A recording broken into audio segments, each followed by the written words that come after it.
Сәлеметсіздер ме, құрметті көрермендер? Мұндай типті есептерді шығару үшін біз бөлшектің әрбірін біртіндеп иррационалдықтан құтылып алуымыз керек, бөліміндегі иррационалдықтан. Бірінші бөлшекті иррационалдықтан құтылатын болсақ, онда мынандай типке келеді, түрге.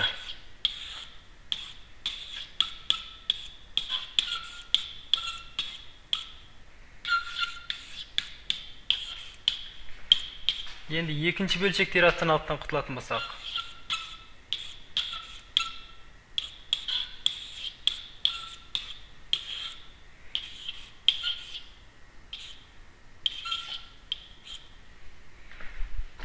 үшінші бөлшекті құтылатын болсақ,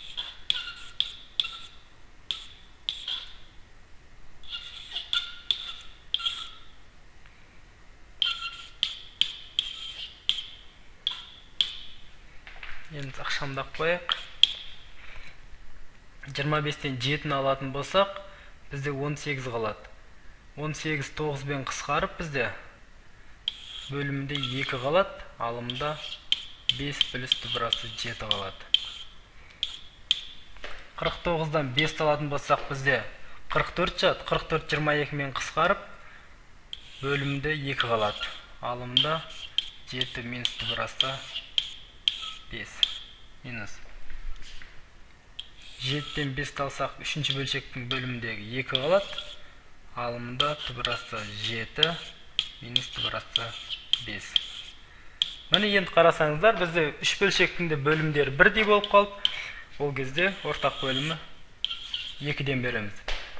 Бұл оңай түрге келді. Баста егер біз ортақ бөлімді бірінші жағдайда алатын болсақ, ол кезде біз өте қиын жағдайға қалатын еді. Өйткені үш түрлі өрнектер есептеуді көбейтіп жіберетін еді. Міне енді мына жерде жаза бөлімі бәрінен бірден тиеді, сондықтан бірінші 1 плюс түбірасы 7 плюс 7 минус түбірасы 5 минус түбірасы 7, мына бөлшектің алдында минус пен түбірасы 5 болып кетеді.